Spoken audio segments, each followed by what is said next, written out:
Started with 500, on my way to a mil, closed over 100 deals. Can't change us. It's the game changers. It's the game changers. You want to ask yourself every single day, am I doing everything possible to reach that goal? Don't get too far of yourself. Stay in the moment, stay grounded, and continue to push every single day. Welcome to the Game Changer Podcast. I'm your host, Elijah Bryant, and we got a special guest with us today. We got Jack. How you doing? How you doing, Eli? Thanks for the invite, man. Yes, Thank sir. you. Been seeing a few of your videos and I appreciate the invitation. I appreciate you for coming. So this is our first podcast together. So I want the viewers to know you a little bit. So let's talk about your upbringing and where you're from. Yeah, well, I grew up in Miami, Florida. Pretty much I had a middle life, what's it called, like a medium income lifestyle there. Mm-hmm. My parents, they're immigrants from Peru. So they, I grew up with my brothers and yeah, man, they're hustlers. They installed a lot of like the business mindset, Mm-hmm. for me and my brothers and yeah, I mean they always used to install business and we've always since we were kids, I used to help them sell sodas in the park, Mm. sodas, water in the park. So there was always a little bit of a business mindset growing up. They ain't just let you play around and No, stuff. man. It's like No. My you dad gotta was, bring some income. yeah. My dad was one of those guys that you can't like just sit around in the couch. Yeah. He used to break something just to fix it, Mm-hmm. pretty much. So that's pretty much the mindset that we grew up in Miami. You Okay. know, Were you born in Miami or yeah, I were you was born in Peru and came over? no, I was born in Miami, Florida. Okay. Yeah, Nice. Miami, Florida. Grew up there my whole life. Went to school there. Um, After school, high school, I started working in restaurants, and at the same time, I went to culinary school Mm-hmm. in Fort Lauderdale, actually. Okay. So, after culinary school, I never finished because I actually got a job in New York City as a sous chef. You went. I went Did to New you? York, yeah. Okay. I How was long work. you was in New York for? I would say a good year and a half. Good year and a half. I was Mm-hmm. working as a sous chef in New York, and different beast, man. Yeah. Different animal, New York. I mean, if you think you're good in Miami, in New York, they're top of the best of the best, Mm-hmm. the top of the A lot line. of competition. Competition, and everyone's good at what they do in New Mm-hmm. York. So me coming from Miami, working in a restaurant in New York City was tough because you think you're a big shot in Miami and you go up there It's and no, completely man, different. yeah, and it was the hours were brutal, up north, Yeah, you know. that's another thing. All right, so now so after the culinary school, now you're working in New York. What was your next steps after that? So I mean, when I was in New York, like I said, I was working crazy hours. It got to a point where it's New Year's Eve and New York City, the ball comes down, Yeah. and I'm there in the kitchen, sautéing spinach or broccoli, whatever the case was, and I realized, man, this is not for me. Mm-hmm. I'm not gonna be stuck sautéing on a New Year's Eve. Right. So I was like, I'm going back to Miami. Um, Went back to Miami. That's when I started. It was 2005, 2006, where there was the bubble. The bubble was going up, Yeah. and then I I me and my family, we bought a few houses um, during that bubble, and then we started remodeling them and we put them back Mm. on the market to resell. Yeah. At that time, we couldn't resell because the market crashed. Mm. So we're like, damn, what do we do now? Um, and then I remember when I was in New York and I wanted to come back to Miami, Yeah. my manager told me just sublet it, and I put it on Craigslist, and within minutes I subletted my apartment in New York City. Yeah. So I said, you know what, man, let me just try this here in Miami. I Mm. furnished up all the houses with furniture, just furniture from the streets or whatever, Yeah. and then I put it on it was on Craigslist, and within days I got it rented Mm. for top dollar for more than what the mortgage was in Miami. Yeah. So that's how I got into real estate, estate. like cash flowing real estate, Yeah. doing that, doing pretty much doing Airbnbs before Airbnbs. BNBs. Yeah. Yeah. So I had two of those, and then I was like, you know what, let me just get another one. And I I spoke to a few landlords Mm-hmm. to let me rent their apartment for 1 year with the option that I can re-rent it, sublet it to medical students because I was getting a lot of medical students, doctors that came for rotations. Mm. So it got to a point when I had about 20 to 25 of those Wow. You had doing. a whole Yeah, business. yeah, no, I had a Airbnb business without even knowing I had an Airbnb business. This Yeah. was before Airbnb. Mm-hmm.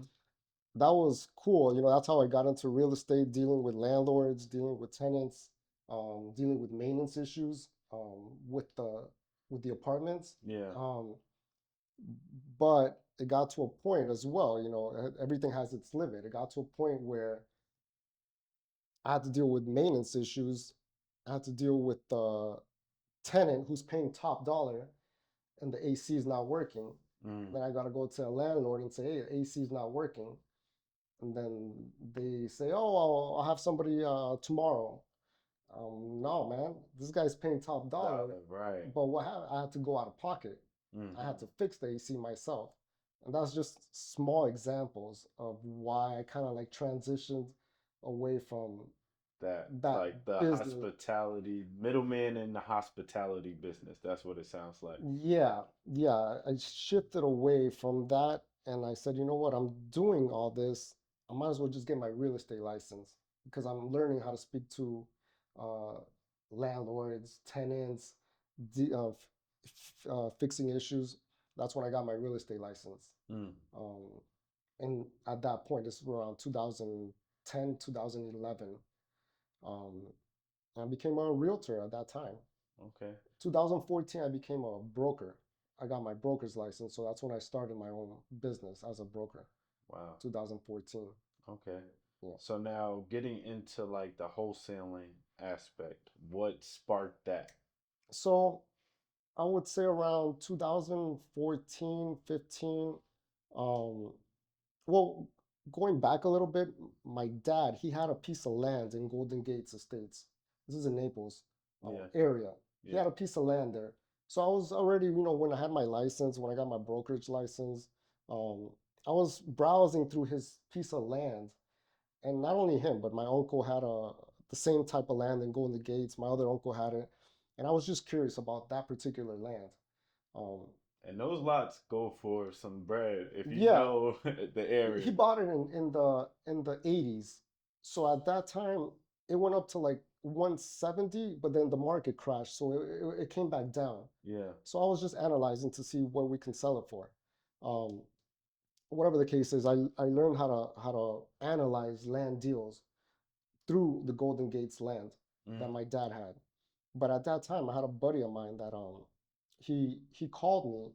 He was telling me about this piece of land that he can't sell in Lehigh Acres. Mm-hmm. He wanted to sell it to me for like 7 or 8 thousand. This was 2015, 16 or so. And I was like, damn. See, in Golden Gates, it's like 60, 70, but in Lehigh Acres, it's 8,000. And I was like, whoa, man, let me analyze this a little bit more. Yeah.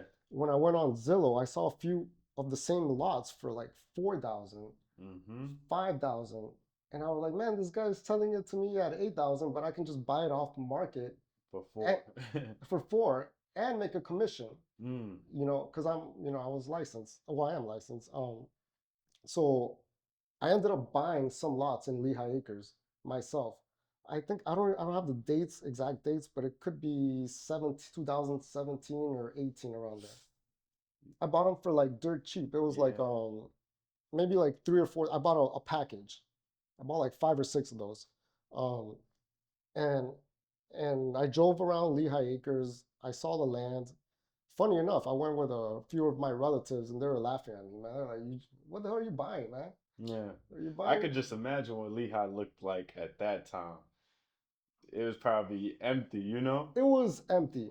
It was Mm-hmm. empty, but still, you get a piece of land. I mean, I was like 30 something. I felt like I owned something. Something. True. It's True. my land, you know. Yeah. It's my land, and I don't have one. I have two, three, four, five. Mm-hmm. And I was like, damn. Going towards, we got to COVID. They got even lower because Mm-hmm. it got to a point where I started analyzing the Lehigh Acre lots through tax auctions. Mm. So when I started analyzing it, purchased I purchased a lot more through the tax auctions. How much were they selling from the auction? 2,000, 3,000, and I bought, I would say, over 20 of those myself, Yeah, just in Lehigh Acres at that time. that's dope. Because when I got into the land game 2021, that's when I started buying lots at Lehigh. Now I'm buying them for 8, 10,000, Yeah, 12,000. And now, they're worth around 25, 30, yeah, or 35, depending on yeah, which area you get it. So yeah, you buying at 2,000, yeah. 3,000, you came at the perfect time. Yeah, so it was a strategy. You buy them at the tax auction, um, and then you learn. I learned a little bit of what to do in the tax auction. You can't just sell them. You have to do something called the quiet title. So pretty much you foreclose on the previous owners, and then you get the clear title. How do you foreclose on the previous owner? So like let's say you just bought Hmm. a lot from the tax auction. Yeah. Like what would be the exact next step So after you that? have 4 years to resell it, and then you would be able to resell it after four So years. you have to hold it for 4 years. Yes. Okay. Or you do something called the quiet title. You get an attorney, they file a suit against all the previous owners in the court. And if nobody comes to nobody shows up, because probably nobody's going to show up if they let it go to a tax auction, after a few months you win the suit, and now you have an insurable title Mm. to resell to the public. If you don't do quiet title, you have to wait 4 years. So with the quiet title, do you get like a warranty deed too with that? Like You get the option to resell with an insurable title. with the insurance? Okay. Yeah, so you would be able to sell it to the actual buyer with a warranty deed. Okay. Did you Yeah. end up selling those Yeah, lots? I sold them. Did you sell them all at one time or was it No, it was little by little. The thing is, I never thought it would get to 30,000. yeah. So when I bought them at 2, 3, 4, and then I did the quiet title. I started selling them at 13, 14, Mm. 15, and then 17, and then 20. Because that's still a good profit, buying them at 2, catching at 14. Yeah. You don't know it's going to reach all the way to 30, 35. No, I never in my wildest dreams did I think it would get to 25, 30,000. And Yeah. now I would have just stayed with them, Yeah. But well, it taught me how to analyze deals, and now I've been searching for the next Lehigh the last 4 or 5 years. Mm. The same exact deals. It's not out there. Yeah. It's not out there, but I'm still searching for it. Yeah, I feel like You know. Lehigh, out of all the markets across the U.S., that market sells the most amount of land per month on a monthly basis. It's a machine. Yeah. It's a machine. I see in your groups, Lehigh, Lehigh, Yeah. Lehigh. Facts. And I'm looking at it, I'm like, damn. I mean, I was there, but I'm Before not there years. anymore. I Yeah. got nothing there, Yeah. And not only that, I mean, I could have built and resold. I mean, it's just so many things that could have happened, Yeah. But I'm not in that market anymore. I'm just in other markets. Mm-hmm. But I learned through Lehigh Okay. So let's talk about your biggest deal. and Lehigh Acres. Okay. I bought so I focus more on buy and hold and buy and resell. And just recently I started doing wholesaling, Okay. which is, with the SMS campaigns, Yeah. because I figured I realized I don't have to buy everything. Mm-hmm. I can wholesale it and not even put any capital in it. But going back to the So biggest, before you get into that, somebody that's brand new, can you explain that to them? the buy and hold. Because sometimes they think that you need 10,000 to make a deal happen, to make money doing this. So you need 5,000.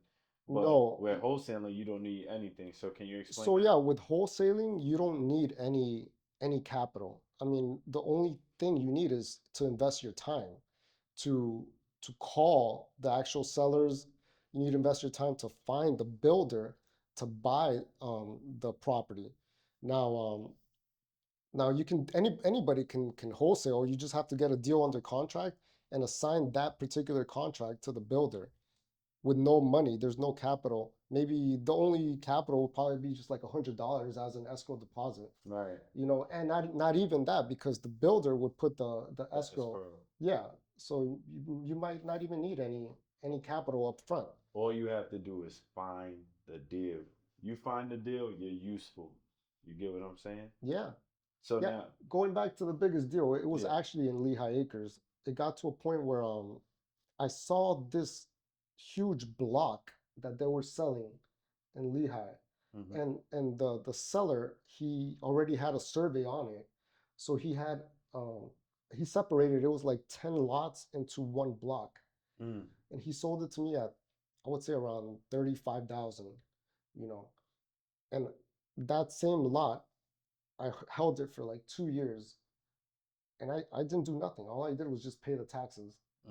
And when it was time to resell, I think I sold it for like 130 or 150. That same lot, doing nothing. All you did was just pay the taxes. 100K deal just by holding the Yeah. land and waiting. Waiting. That's wild. Waiting. Good Waiting, stuff. man. Good It was a stuff. whole block in Lehigh Acres. Damn, I'm tight. I missed that. Yeah, bro. But I'm searching for that next deal. Yeah. I'm trying to find it. So what does your acquisitions or your finding the deal process look like? It's on market and off market.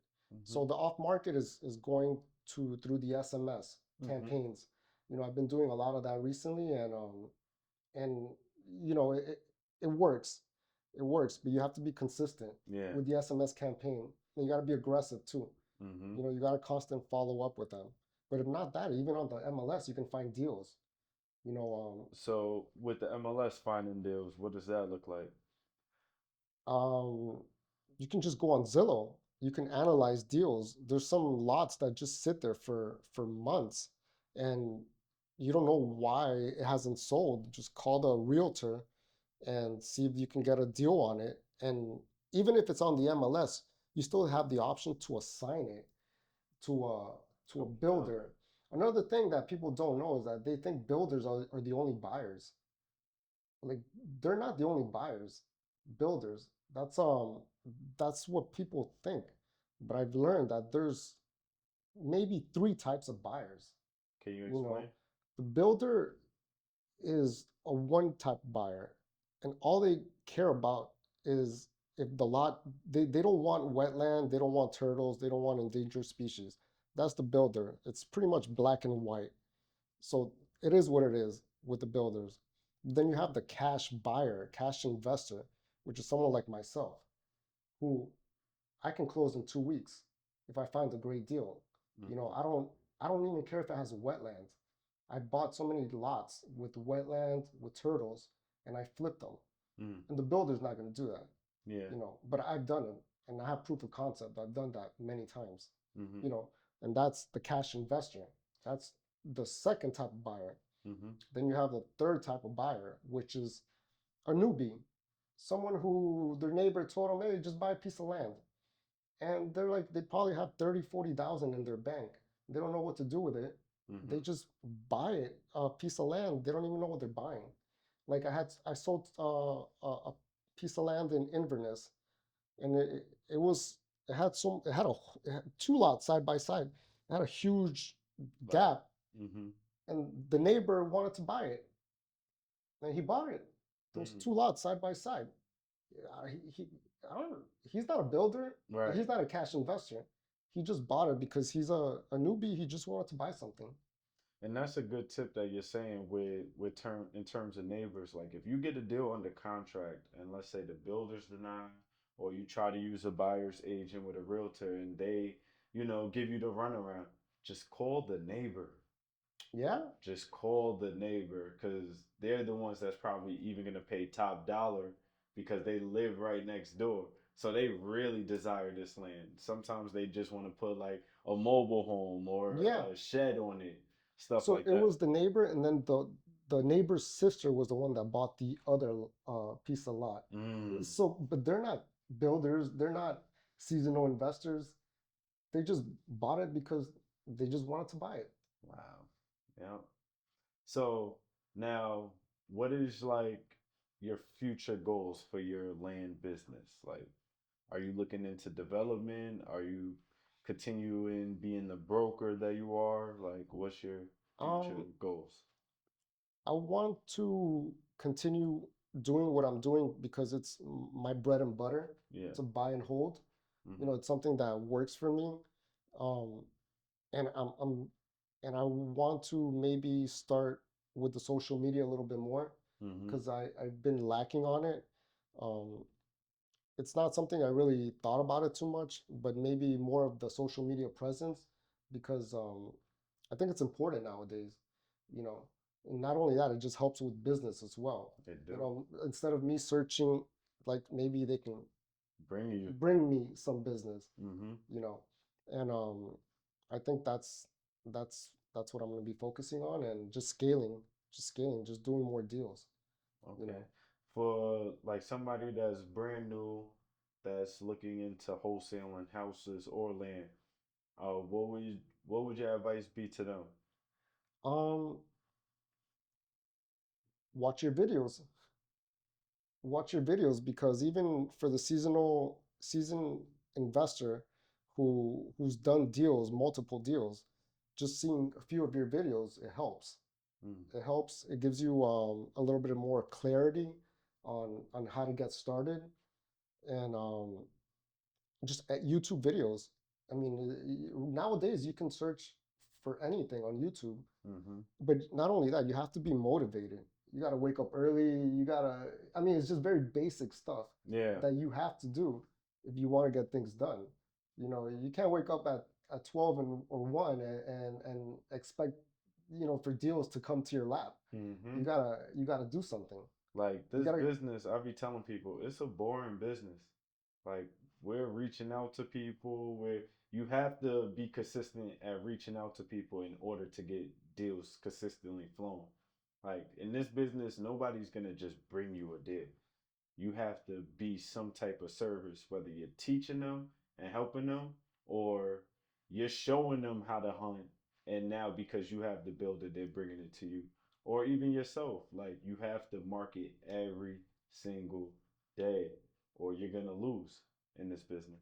it's true because a lot of people like listen to me talk about land and they don't. It's not an exciting business, Mm-hmm.